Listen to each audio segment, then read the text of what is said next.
It is 10:05, so we'll go ahead and get started. I want to welcome everybody to our September Community Cafe, hosted by Partners Community Engagement Department. My name is Katie Varnado. I'm one of the Regional Directors of Community Operations for Burke, Rutherford, and Catawba counties.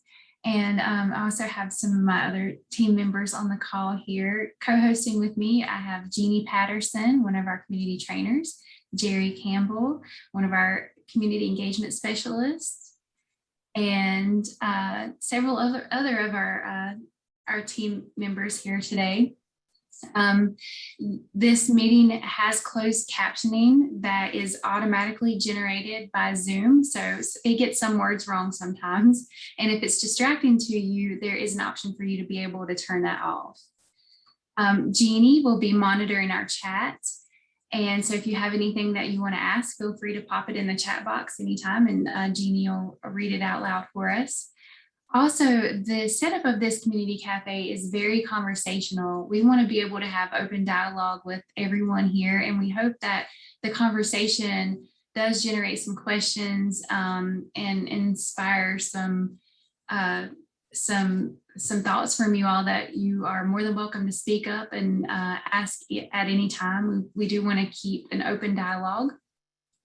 So I will introduce our guest panelists this morning, and then we'll talk a little bit about our community collaboratives and go into an open forum for more Q&As. But again, feel free to speak up if you have any questions at any time. Just pop it in the chat box or raise your hand, and we'll keep the dialogue going. So as many of you guys are aware, September is Recovery Month.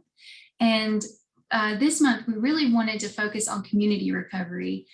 We do a lot of recovery rally events and different things going on in our communities, but we really wanted to focus on how the personal why affects the larger scale impact on our communities. And so our guest speakers today are going to give us their why and then tell us about how that has impacted the work that they've done in the community, and also some of the projects that they're working on, and also their vision for what a healthy community that's in recovery looks like. So our first guest panelist today is Commissioner Johnny Carswell from Burke County. And I'm going to turn it over to him to let him tell you a little bit about himself and his why and the things that he's working on in the community. Well, thank you, Katie, and thank you for the invitation to be here today with all of you. Really do appreciate that. As Katie said, this is National Recovery Month. Last night at our commissioners meeting, we did pass our declaration. I've been in Burke County all of my life. I'm retired. I spent 20 plus years in the law enforcement arena, and then I spent the next 22 years. I was in prison I worked at the prison system for the next 22 years. So probably one of the most rewarding positions that I ever had. I was the training specialist for the North Carolina Department of Public Safety in the Western region of North Carolina. I guess that was one of my original first experiences into drug use and drug abuse when I was in when I worked at Western Youth Institution. That prison is no longer there, but if you'll remember, that prison held inmates from the ages of 13 to 18 years old. And probably 80% of the inmates that were in prison at that time were involved in some kind of drug use or drug abuse. So we had a very healthy, strong program over at Western Youth to try to help some of these individuals that were in the prison system. So again, that was my first exposure to younger people, and that's at the time on January the 18th of 2013, I received my phone call at work from my wife, who was screaming, "He's dead, he's dead." That's the day our son died. That's the day our son overdosed, sitting butt naked on the commode in the living room of his house. Our son had been a user. Right now, currently, I can tell you the average first date of use in Burke County is 13 years old. Well, Greg actually started using prior to 13 years old, the gateway drug marijuana. and that led into other abuses until he married, and he married a drug dealer. His wife is, my daughter-in-law is still walking the streets of Burke County.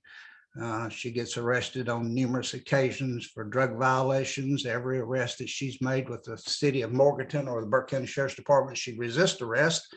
Her drug of choice is prescription drugs. So the day Greg died, I don't know whether he died from alcohol overdose, a drug overdose. I don't know what Shanda gave him that day, because she was constantly giving him some kind of drug to kind of keep him. Greg was a happy drunk. He loved to be happy. He never did bother anybody. He just loved to get drunk, and he loved to use drugs on the side. Heroin of choice for him and her both, along with the prescription drugs that they did. So talk about turning your life upside down when you lose a child. Obviously, you hear that old cliche that parents shouldn't have to bury their children, but it's happening, and it's happening more than it's ever happened. So that led me to my work as a county commissioner, and I am now the first vice president of the North Carolina Association of County Commissioners, where I was appointed to what we call the 555 committee. This involves the lawsuit that North Carolina has through our Attorney General against Cardinal, McKesson, AmerisourceBergen, Johnson & Johnson, and Purdue Pharma. In that lawsuit, I was named as one of the commissioners to work with the Attorney General to make sure that North Carolina was represented in the lawsuit against the pharmaceutical companies, and that we could probably see if we could get some money flowing into North Carolina for some recovery programs. Fortunately, that lawsuit is being settled at the present time for about $26 billion. Hopefully around $850 million of that will be coming into North Carolina. We did work a great deal through our 555 committee with the Attorney General. Originally, 85% of that money was going to go into the general fund of North Carolina, and 15% was going to the counties. Well, through a lot of negotiations and a lot of yelling back and forth, that formula changed. So now the counties are getting 85% of the money, and 15% is going to the state for their coffers to do with as they see fit, as far as using it for drug recovery programs, etc. Today, I just want to impress upon you that drug use touches everyone. Here in Burke County, a number of some say affluent families have lost their children. We have had way too many deaths in Burke County. This past week, our EMS went to 8 overdoses in the county. 2 of those overdoses died from cardiac arrest. A number of people have, my insurance agent, his son just walked out to check the mail and died of an overdose right there in front of the house.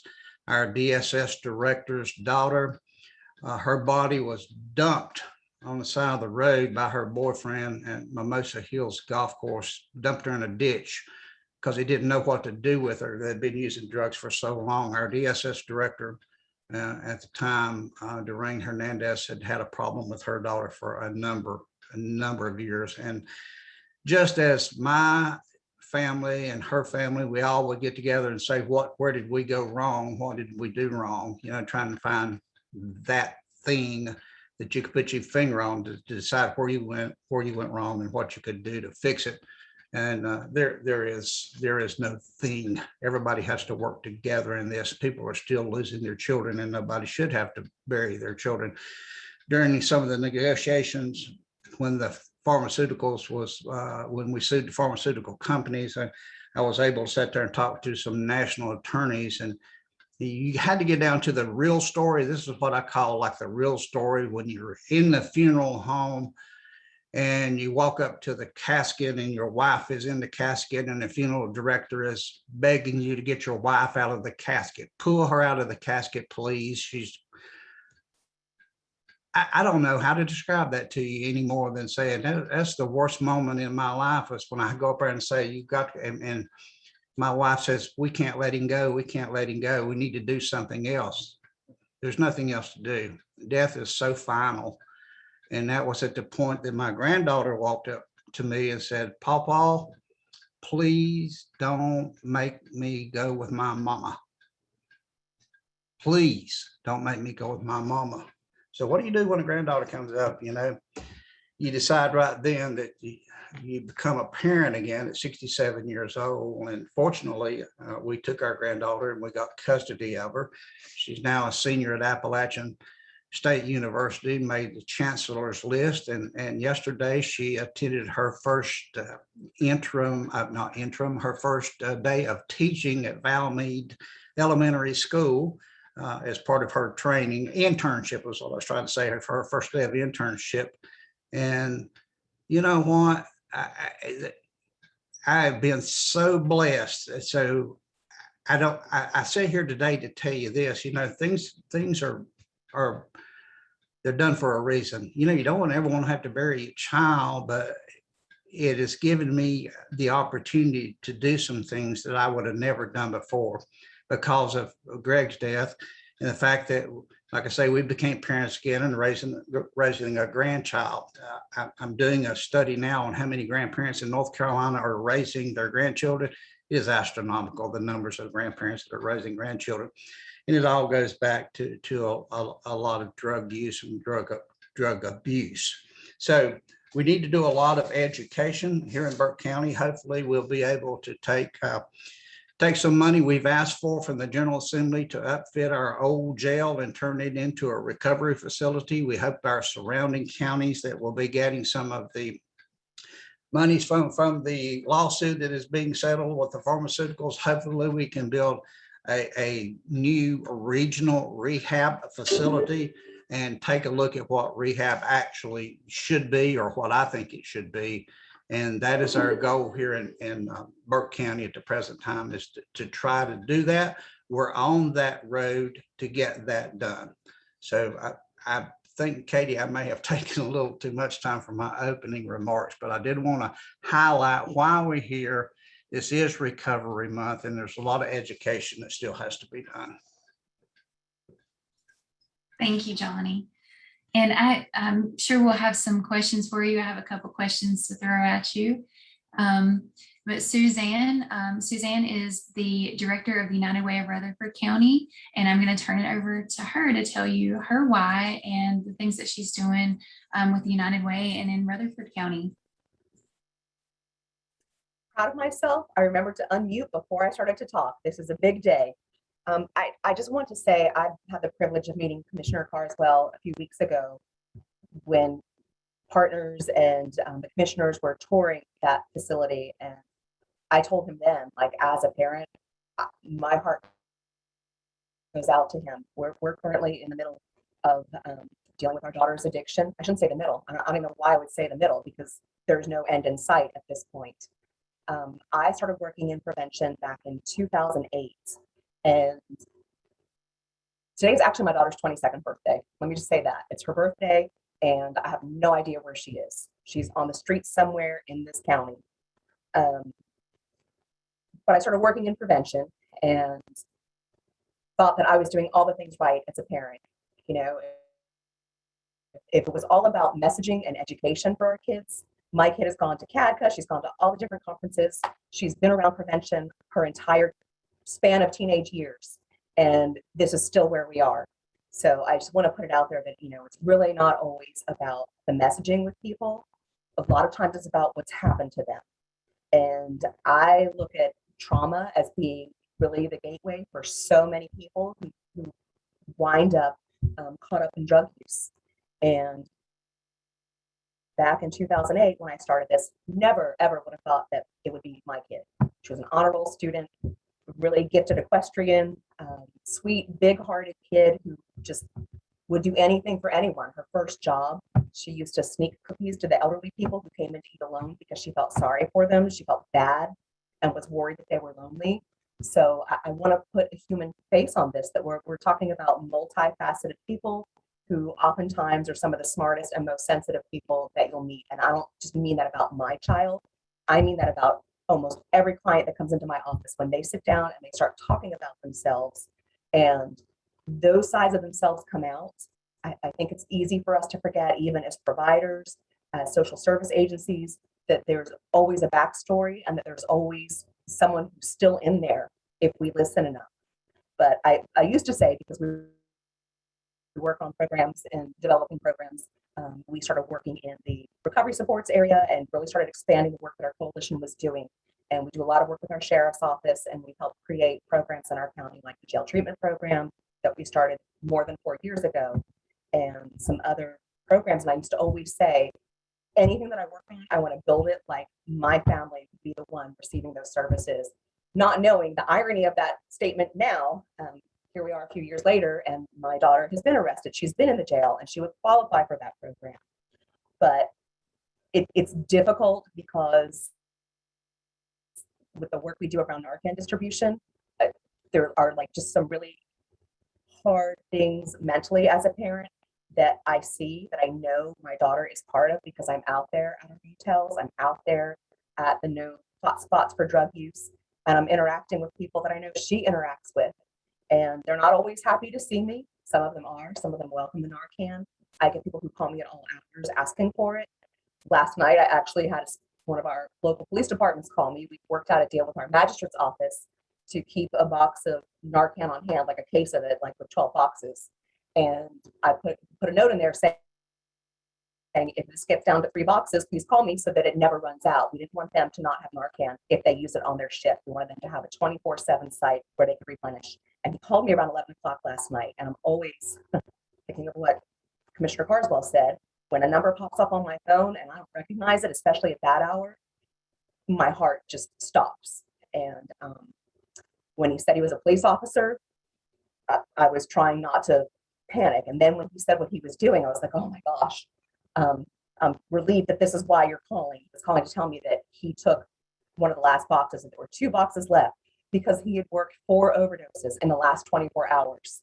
And so the problem is really ramping up, as Commissioner Carswell said, that we are losing so many people. And as a parent and as a professional in this field, I know it's easy for us sometimes to get jaded and to get cynical, because we feel like we see the same people over and over and over again. And we get frustrated because we feel like we're spinning our wheels and we're working so hard. And why aren't we making a dent in this? And I think one of the things that Commissioner touched on about doing treatment the way it should be done, if we're really honest about things, the treatment programs and residential treatment and everything that we do really doesn't follow the brain science. It's such a short span of time for people. My daughter has been in residential treatment twice. The first time, our insurance paid for 30 days, and then stepped down to a PHP program in another county. And she was in that program on Suboxone. And when she went to the PHP, they told us that they were going to make her taper off, that they didn't do Suboxone. And I really didn't want her to go there, but she's an adult. I couldn't control the situation.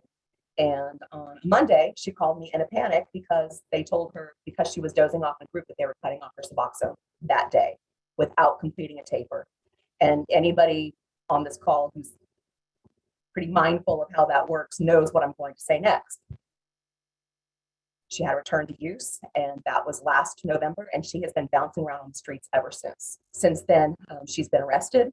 She has been in jail, I'm not sure how many times, in and out a few times. Her drug dealer bailed her out of jail one of the times. We wanted to let her stay in jail because at least we knew she was safe, and he bailed her out, and she got arrested with him again in the meantime. And it has been kind of that revolving cycle with the justice system now. And that's a new layer to it when your child becomes justice involved, and now is facing felony charges because of the drugs that she had on her. And it has led to other things happening in our lives. We have had drug dealers come to our house and smash up a car. I've been physically attacked. I've been harassed, and we've had, I can't even imagine how much stuff we've had stolen from our house. And I'm not saying that to indict people. I'm just saying this is the reality of what happens, and that a lot of the people that we've had these encounters with, if they weren't on drugs, these things would never happen. And so I have to remind myself, if I'm being very honest, that when these things happen, I have to remind myself that just like my daughter had something happen to her, she was sexually assaulted. And she will tell people that. I'm not like spilling any secrets that she keeps. She was sexually assaulted, and that's what started our descent into drug use and depression and PTSD, and just that co-occurring piece where even if we can focus on the drug use, if we're not dealing with PTSD and the depression, we're just in that constant spiral and cycle. But so I remind myself that even though I'm dealing sometimes with people who have done things that harm my family, that they still have had something happen to them, that they're still human beings, and that they still have family members who love them. And I think that's a really challenging thing for those of us who work in the field and have a loved one who is in this. Just reminding ourselves that even though we've been harmed, that we still need to treat people with compassion and care, even when they've done something against the law and they've done something that is harmful. It's a really challenging space to be in. I know most of you can relate to that. And I think that as we move forward with the opioid litigation settlement money, I hope that we're looking at different ways to provide treatment and care. And I hope that we're really looking at the recovery supports in our communities, because that's one of the areas that really gives me grave concern, that our transitional housing, our sober living, there's no accountability factor built in. They don't report to anyone. There's no oversight agency. And those are some of the horror stories that we hear among our clients, and we've lived them with our daughter.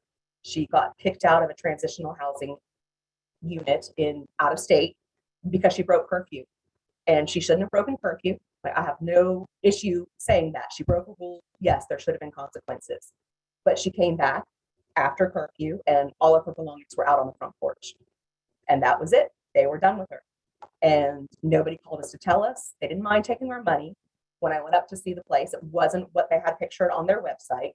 And they wouldn't meet with me. They were happy to take the check, but they wouldn't come meet with me in person. And then that happened, and nobody told us, nobody notified us. And I get that she's an adult, but they also knew that she was out of state and had nowhere to go. And so then suddenly she's homeless and wound up overdosing in Kentucky. And I drove up there to find her and spent a day driving all across Kentucky trying to find my kid.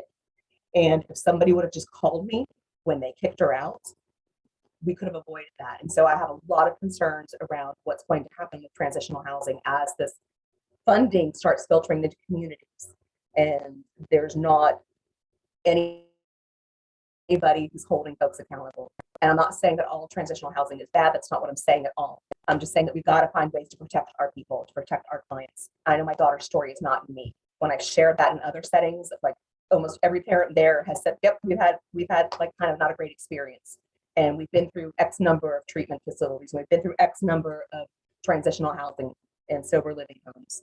So I think it's just indicative of our systems are overwhelmed, if we're being honest about things, because there is such a large number of people, as Commissioner Carswell said. And I think that the scope of what we're seeing happens so quickly now. The drugs that people are starting off with are much more potent, I guess, for lack of a better word. And people are using things that they don't realize is laced with fentanyl. That's what the officer was telling me last night, that the overdoses they've had, people didn't even know. Some of them were smoking weed that had fentanyl in it. So they had no idea what they were getting and wound up overdosing. So it's really a pervasive problem, and one that I think if we just can step back and look at what we're doing and looking at how we're missing things in the gap to just try and keep people alive long enough to get to treatment, we have so much work to do. And it is alarming and it is frightening. And I also worry about the trauma for our first responders, seeing this over and over and over again. And it's a big circle of problems. And I feel like it takes all of us working together to figure out ways to make it better and ways to fill in the gaps and ways to serve people more effectively and compassionately. And just remembering that most of them, if you talk to them most people will say, yeah, I know that I have a problem. And some of them will say they don't want to change. And others will say it's too hard because I have no one. My family does this, or all of my friends do this, and or they're hopeless. We have so many people in our county who just feel hopeless, like it just doesn't matter what they do because they're going to wind up back in the situation anyway. And I think that really is indicative of the sense that there's a lack of supports once somebody does stop using and they're in recovery, that it's so easy to slip back into where they were because of their circle and because there's not options for a lot of people to find something else or do something else. And so I think with it being Recovery Month, it's really important as a family. What I look at is that it's not just that person who needs support. I know that families also need support. And so I think when we're building these things, having the family be a part of it when they want to be a part of it. I know some people have already burned that bridge with their families and they don't want to be engaged. But I think involving families is really important if we're building really strong supports for people. And I'm appreciative of the invitation to come and talk. And I probably talked over my time, and I'm sorry. Like, Katie needs to have cue cards with, like, Suzanne, shut up, like, you're done.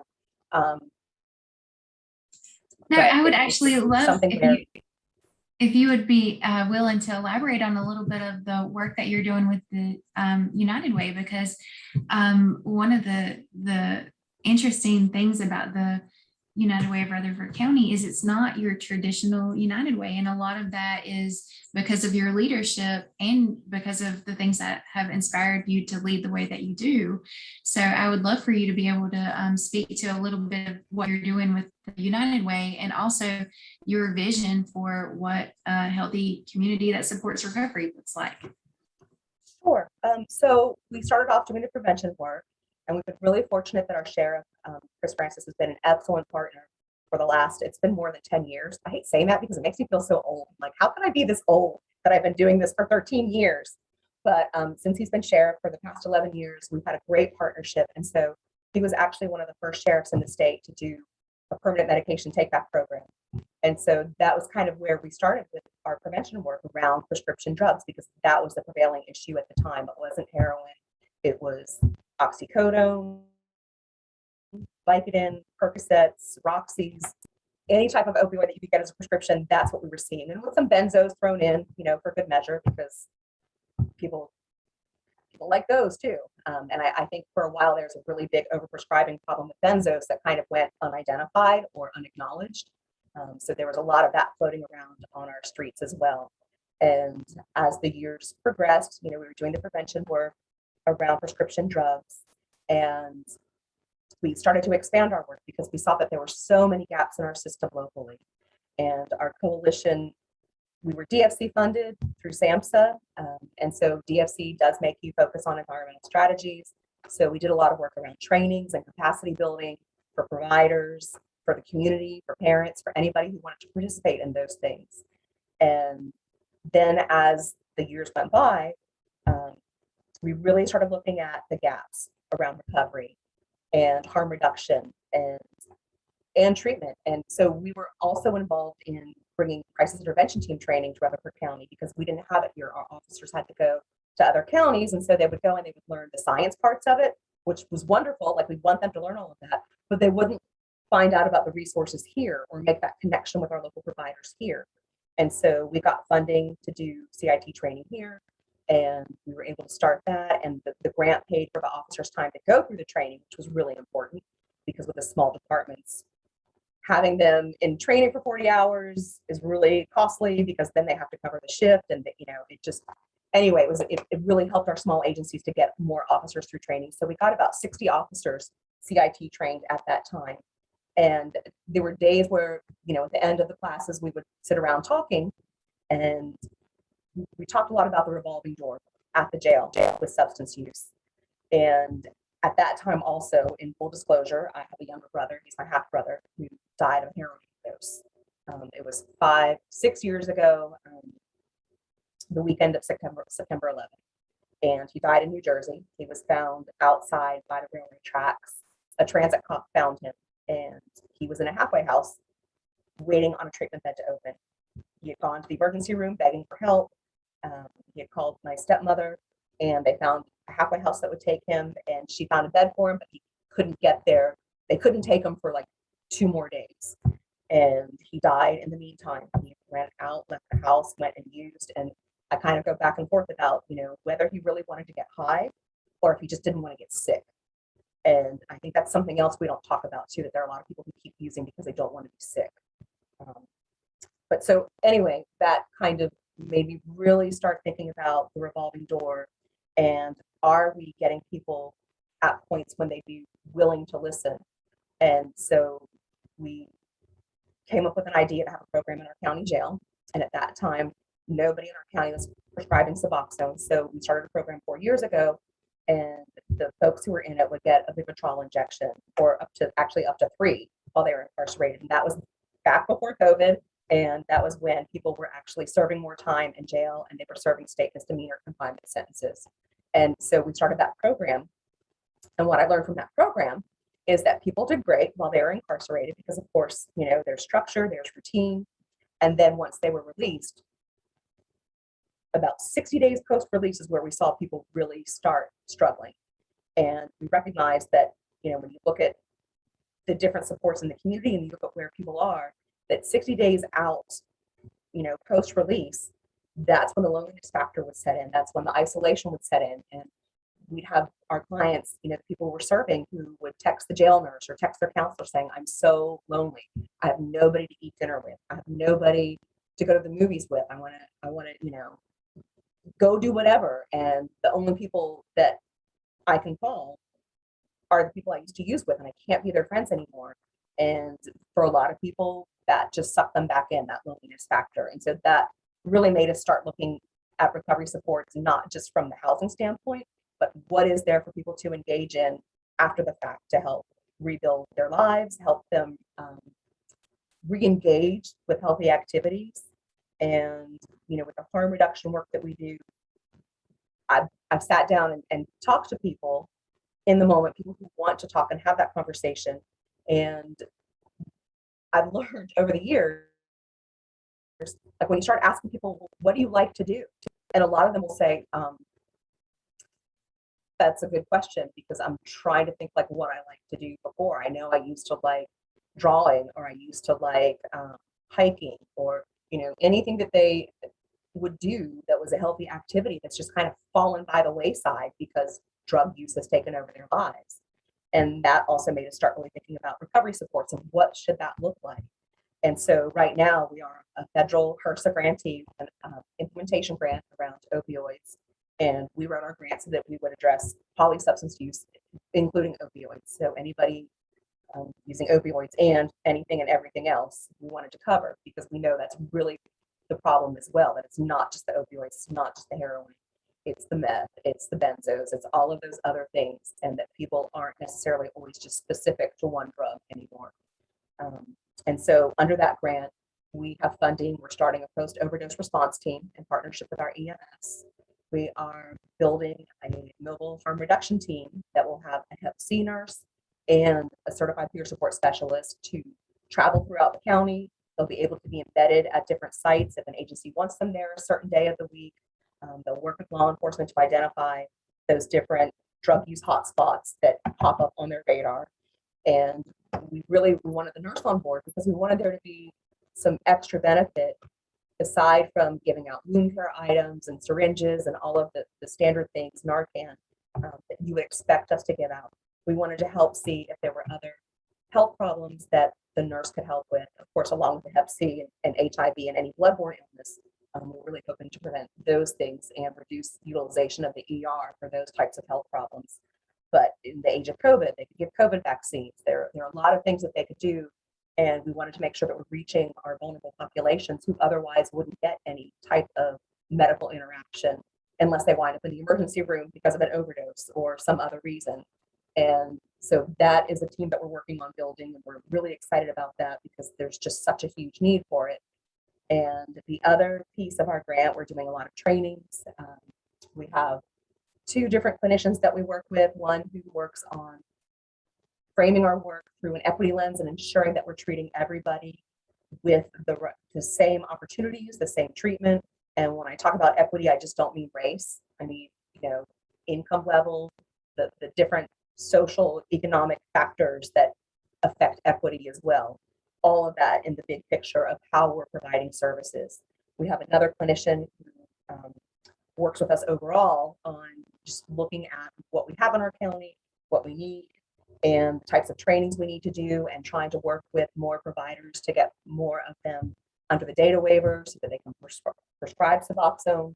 And we also do a lot of trainings. We have one coming up October 21st, and I'll send the information to Katie around sexual abuse and sexual trauma. We've been doing work to identify trauma points in our county. We look at the ACEs we get back from the jail, we look at them in other settings where we're getting them, and we're looking at all of the anecdotal information we get from clients and trying to identify what are the key trauma points in our county that we need to be addressing to do that upstream prevention work. And the one that is most prevalent that has been identified is sexual abuse, sexual assault. And so we were bringing in some experts to do a lot of work around that piece of things. And so the training on the 21st, we have a physician, not a physician, he's a clinician. He has like alphabet soup behind his name. He's everything. But his name is Dr. Fred Rotnick, and we've had him come before.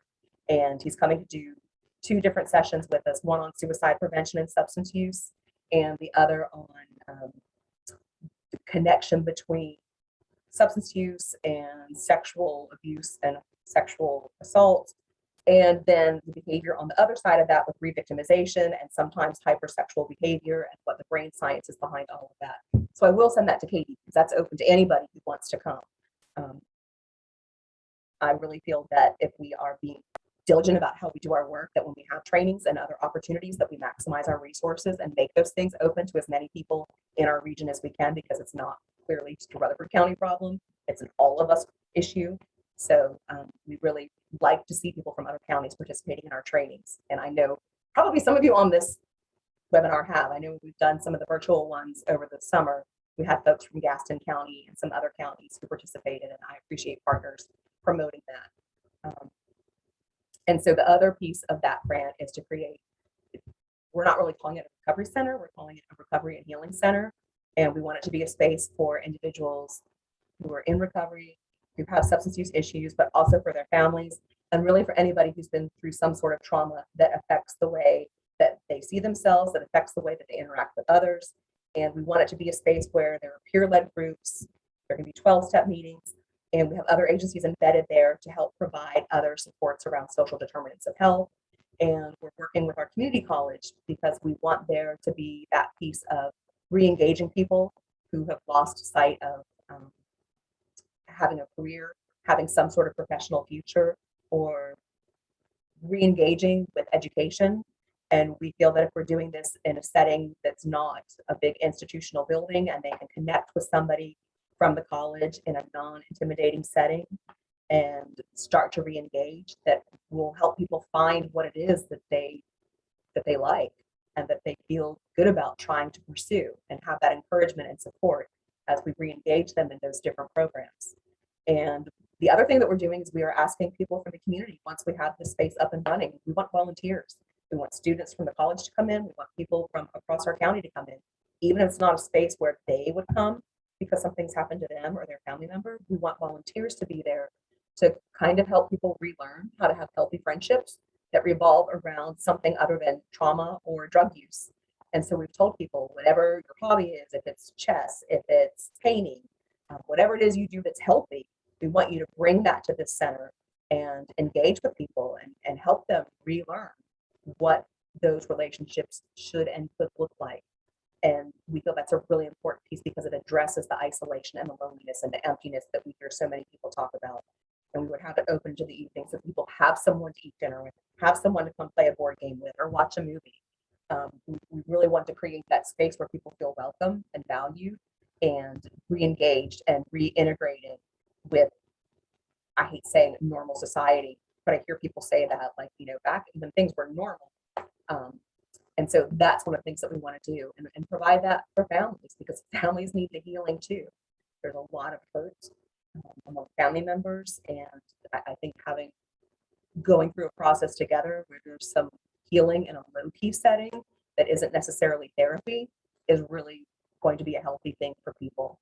And we're currently working on another grant that Partners has helped us pull off, and I'm so appreciative of that.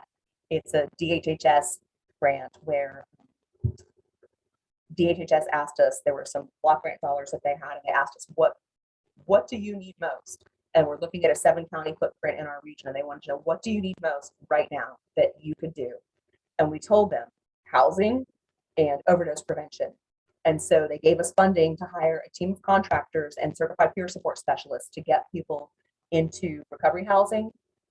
And it would pay for up to $1,200 of rent to get them in recovery housing, and then they would be connected to a peer, and that peer would follow up with them and help connect them to resources. And our intent is that by having that peer support specialist engaging with them and connecting them to other resources, that they will help them build in sustainability, so that when the rent that we paid runs out, that they have other mechanisms in place to make sure that they are able to pay their rent and they're able to stay there and able to maintain their recovery.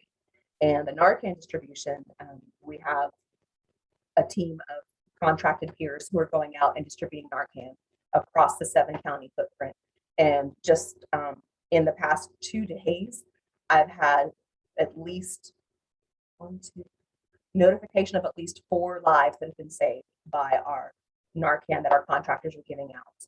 And that, to me, I look at what Narcan costs, and I think about the cost on the other side if we don't have it. Narcan has gotten more expensive, but I just feel like the return on investment is huge, and we're appreciative of partners serving as the fiscal agent for that, so that we could get this done and make these things happen. And it was just, and I'm appreciative of the state for asking us, what do your counties need? And letting us say, this is what we see, and this is what we need, and this is, we call it Project Urgent Need. These are the urgent needs that we see and places that we need help. And so that's where we are right now. So we're working on that recovery center. We have a training coming up that I'll, like I said, let Katie know about, and putting together those different moving pieces with the post-overdose response team and harm reduction and this project right now. And so we are helping people, just in case anybody has someone that needs assistance. We're allowed to serve Burke, Rutherford, Polk, McDowell, Henderson, Transylvania, and Buncombe counties. But if you have someone in Cleveland that needs assistance, or someone in Gaston, we could take a few people. They've asked us to make that 7-county footprint our priority.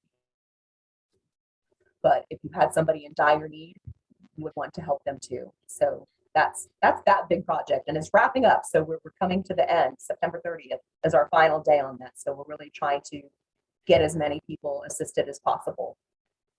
And Suzanne, I don't mean to, I hope I'm not trying to cut you off by any means, but I do want to give a little bit of time for Q&A, so that our guests can ask you and Commissioner Carswell, whatever is on their mind.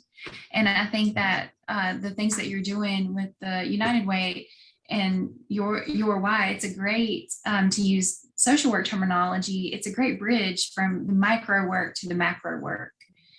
So I appreciate you, both of you, telling us your story and also sharing your vision with us. So we'll go ahead and enter into the Q&A session. If anyone has any questions. We have received one question, through the chat, and it is for Suzanne, and that is, how is your agency recruiting volunteers? So for us, we've had a substance use prevention coalition since 2008. And so we get our volunteers through that. We have a lot of people who participate in that from different sectors of the community. And so people who participate in that volunteer for a lot of what we're doing. And when we're out in the community and people see the work that we're doing, they'll just come up and say, hey, like, I want to be a part of what you're doing. And so we don't necessarily actively recruit for volunteers.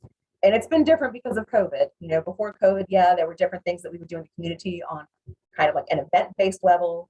And we would ask people, hey, do you want to help at this festival, help at this event, or we're doing this big thing and we need like 15 people to help staff it.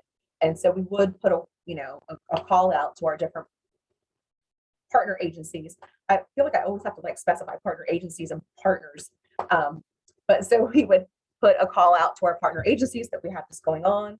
And sometimes it would come from students, depending on what we were doing. We would ask our school counselors, we'd love to have some young people involved in what we're doing. And so we would just kind of do it that way and just let people know that we have some opportunities and we'd love to have you involved. And really, though, a lot of it comes through our coalition members. Suzanne, do you mind if Jeannie drops your information in the chat box? So if anyone does want to reach out and volunteer or Sure. involved.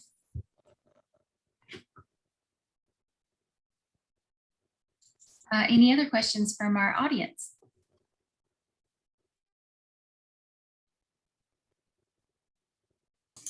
I wanted to ask Suzanne, good morning. My name is Robert Johnson.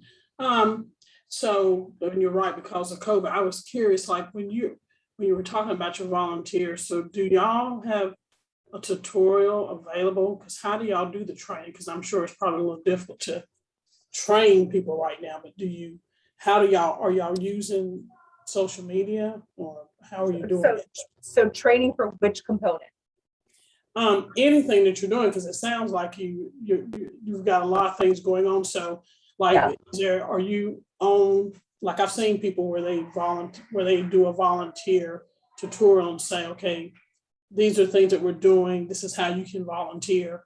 I didn't know if you had something like that available. So what we've done around the harm reduction piece, because we have had some nursing students who've wanted to help with Narcan distribution, we actually have asked the North Carolina Harm Reduction Coalition to do those trainings. And so with that piece of it, that's what we've asked for. And then we have another agency that we work with in Henderson County that does harm reduction work. And so we'll often bring in some of those other agencies that have been doing the work longer than we have to help do trainings. And then other times, sometimes it's just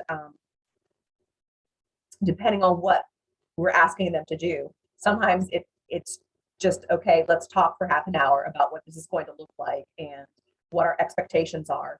And so I don't really have a tutorial because some of the volunteer positions are just different. We have volunteers who help with medication take-back programs, and that's usually just a 30-minute conversation of what you should and shouldn't do and what we expect of them and what law enforcement expects of them at those take-back programs. And so I think really the key things that we've done as well are events on our community college campus, and we've just, depending on the situation, just created like the framework for them based on what that actual volunteer task would be. And the reality is, even within our Narcan distribution, we're very cautious about just having people volunteer to do that because of safety factors. And so we're pretty selective about just anybody who wants to come and distribute Narcan. We'll give people Narcan if they need it, but we don't want to just give people a case of it and say, here, like, if you know that they're using drugs behind this convenience store, why don't you go do this? We really want to be mindful of people's safety and knowing there are risks involved. And we do ask when we do have volunteers who are interacting with the public in places that we know could be risky, we ask them not to go alone and to have somebody with them. But so we are selective about how we put volunteers in different positions, and the harm reduction piece is where we're really, really cautious. Thank you. You're welcome. I hope that helped. I feel like, I don't know if it helped or not. No, it did. I mean, because I was thinking what you were saying, I think sometimes a lot of people just don't know. Yeah, we want the volunteers, but sometimes the volunteer really, because we hear it on our end here from Rick, but they don't know what the expectation of what exactly you're asking me to do. So, a lot of times that when you go through the tutorial, okay, these are the things that, like you said, this is what we need you to do, without saying, okay, I don't want you to do that. But I think when they know they're needed and how they're going to be used, this is really helpful to them. And I think they seem to become more engaged in what's going to be happening. Because I know we've been doing some of that on our end, because like I said, just can't do a lot of stuff in person, but we kind of, these are the events that we have. These things are available. Here's the volunteer website. You can go in there and respond, and right. We look at it. We get the feedback. We can record hours. We can, that's the one good thing I have really liked, that we do have that portal now that the volunteers or, students, that they can use, like you said, again, students from the school areas and colleges. So that has been really helpful because I get responses like all the time, thank you, but I can't do it now, but let me know future opportunities and things like that. Who are you with? I'm sorry. If you said that, I apologize. I didn't hear it. Mooresville Parks and Rec in Mooresville, North Carolina. Okay. I'm supervisor center here. Okay. It's great that you're on the call. Like, I think that, that you're here actually exemplifies how important it is for all different pieces of our community to work together. And the Parks and Recreation Department, you guys see so much stuff that we wouldn't know about without you. Some of ours are really good about sharing information when we're trying to do the Narcan distribution. And even when we do the point in time homeless count each year, our Parks Department folks are always so helpful. So thank you for being here and for the work that you do and for being engaged in this, in that space. Thank you very much. And I really appreciate it. I kind of got put into this position, but I love it anyway. So it gives me opportunities to meet more people and see what everybody's doing. And it's just a lot of great work going on all over North Carolina. Well, we are coming up on 10 o'clock. So I will do one last call for questions and then we'll close it out.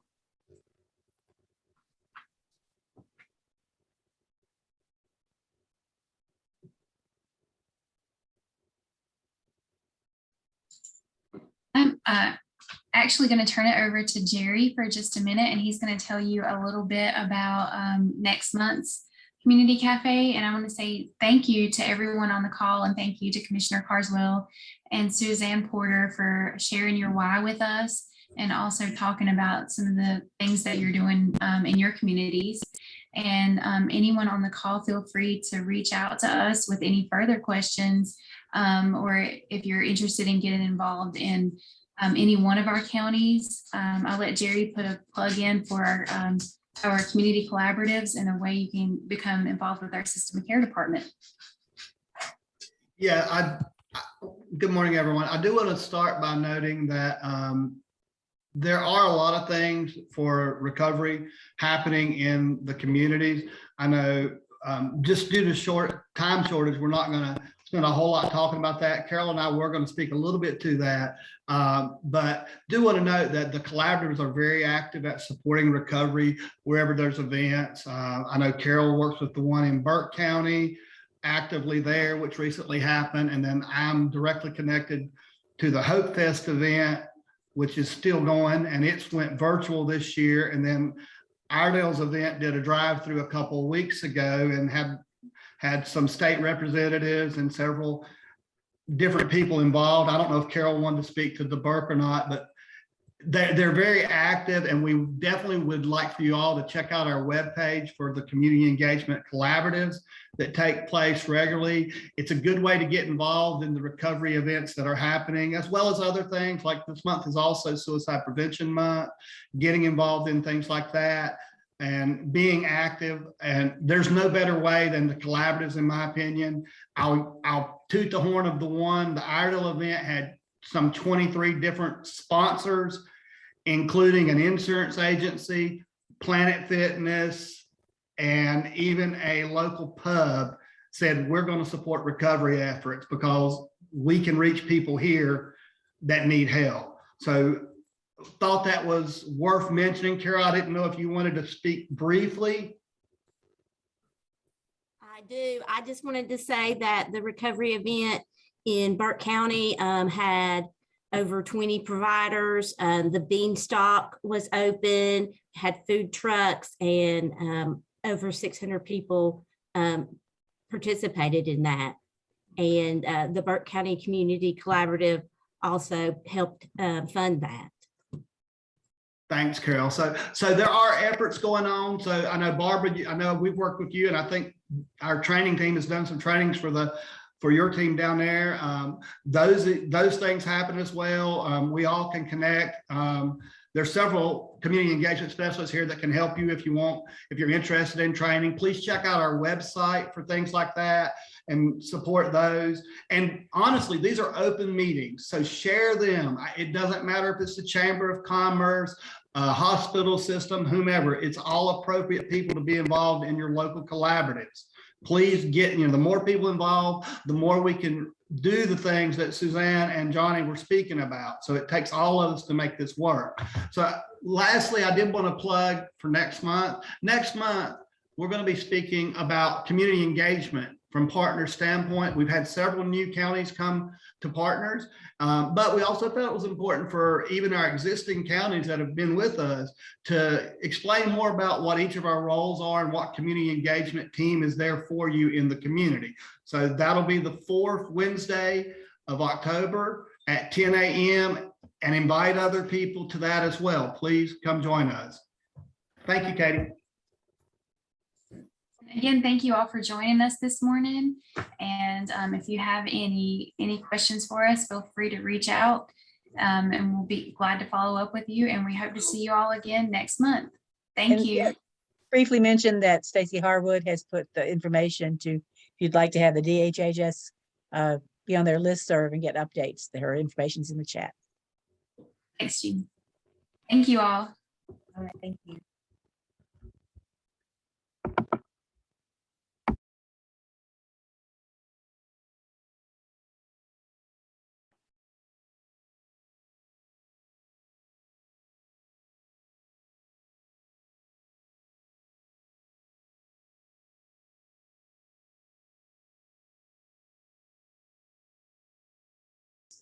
All right.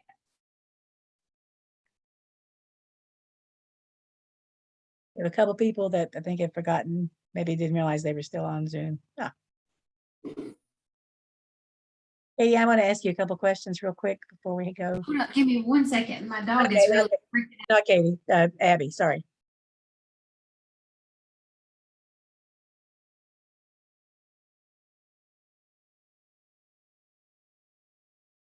Abby, can I ask you a couple questions before we leave?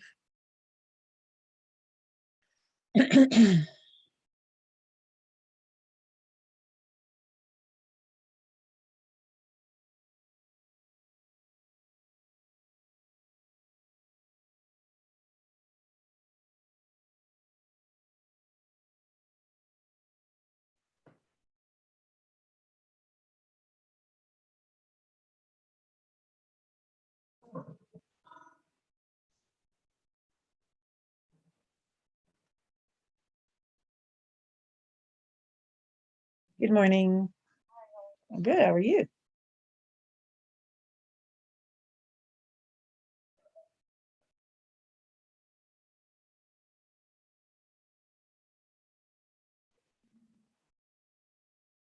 Are those dates that I already given you? Yes, that's fine. Perfect. Okay. Cool. Okay. Let's look at that. All right. Okay. All right. Bye. We don't have to stay on here, Jeannie, if you don't want to. Well, no, I'm going to assume that Demetrius didn't realize he was still on, and I'm going to fix that. Okay. Demetrius, do you have anything you want to say before we close out?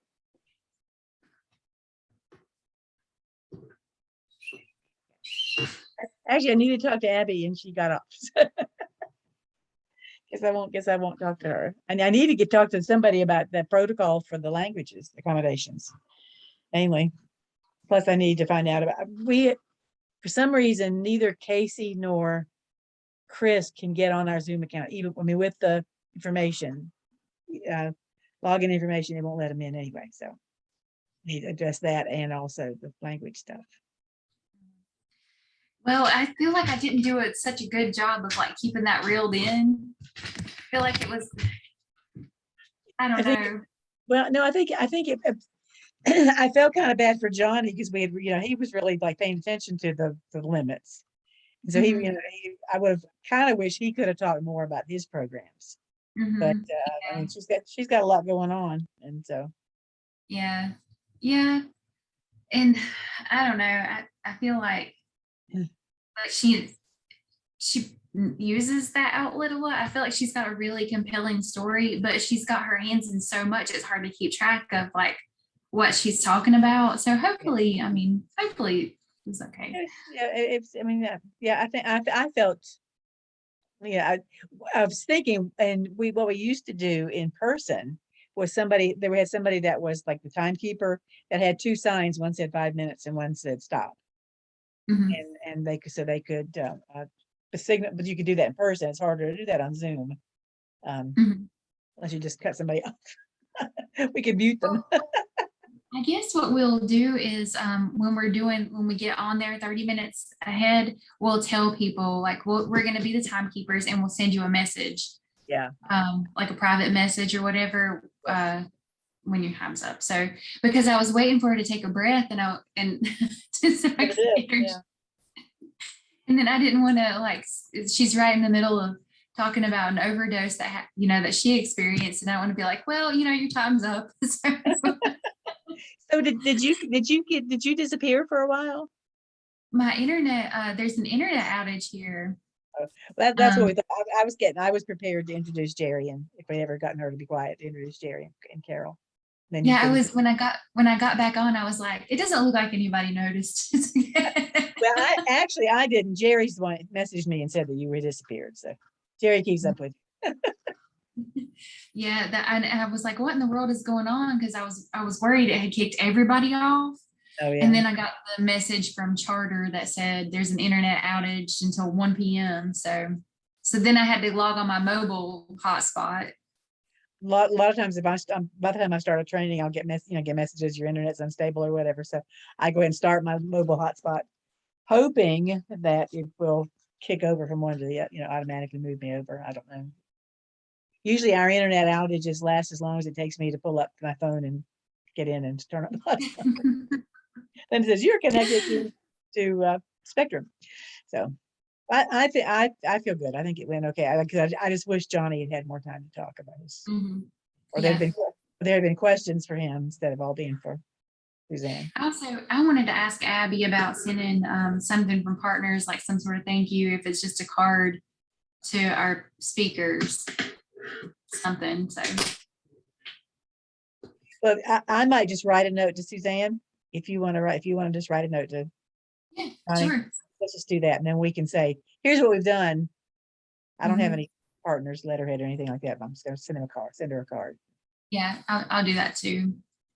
And even going back up to Tom and our last month's speakers, I'd like to do that for them too. That's a good idea.